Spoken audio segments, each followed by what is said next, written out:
അങ്ങനെ കഴിച്ച് നമ്മുടെ വണ്ടി 10,000 കിലോമീറ്റർ ആകാൻ പോട്ടെ. വെറും 4 മാസം കൊണ്ട് ഒരുപാട് സ്ഥലങ്ങളിലേക്ക് പോട്ടെ. തൃശ്ശൂരിൽ നിന്ന് തിരുവനന്തപുരം വഴി തൃശ്ശൂരിൽ നിന്ന് കാസർഗോഡ് വരെ പോയിട്ട് അങ്ങനെ എല്ലാം കേരളത്തിലുള്ള എല്ലാ സ്ഥലങ്ങളിലേക്കും നമ്മുടെ കാറ് പോയി ഇതേ 10,000 കിലോമീറ്റർ ആവാൻ പോവാണ്. ഇതുവരെ യാതൊരു പ്രശ്നങ്ങളും വന്നിട്ടില്ല കേട്ടോ. ലാഭം മാത്രം തന്നെയാണ് EV.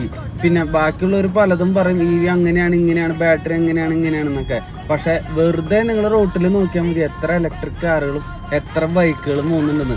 ഞാൻ ഈ വാഹനത്തെ പൊക്കി പറയുന്നതല്ല കേട്ടോ, നമുക്ക് അറിയുന്നതിനെ കുറിച്ചിട്ട് പറഞ്ഞു എന്ന് മാത്രം. നമ്മുടെ ടിയാഗോ മിഡ് റേഞ്ച് വണ്ടിയാണ്, അതായത് XT മിഡ് റേഞ്ച് ആണ്. അത്യാവശ്യം 180 മുതൽ 200 കിലോമീറ്റർ വരെ മൈലേജ് ഒക്കെ കിട്ടുന്നുണ്ട് കേട്ടോ ഒറ്റ ചാർജില്. പിന്നെ 10,000 കിലോമീറ്റർ ആയി. എങ്ങനെയുണ്ട്? ഇന്നൊരു മഴ ദിവസം കൂടി ആയിരുന്നു കേട്ടോ. ആ ഒരു നല്ലൊരു സന്തോഷമുള്ള ഒരു കാര്യമാണ് ഇപ്പൊ എനിക്ക് കാണാൻ സാധിച്ചത്. എങ്ങനെയുണ്ട് വണ്ടിയുടെ ഇന്റീരിയറും കാര്യങ്ങളും? മിഡ് റേഞ്ച് എടുത്താൽ തന്നെ ധാരാളം ഫീച്ചേഴ്സ് ഉണ്ട് കേട്ടോ. അപ്പൊ ഇതുപോലത്തെ വീഡിയോസിനായിട്ട് ഫോളോ ചെയ്യണമെന്ന്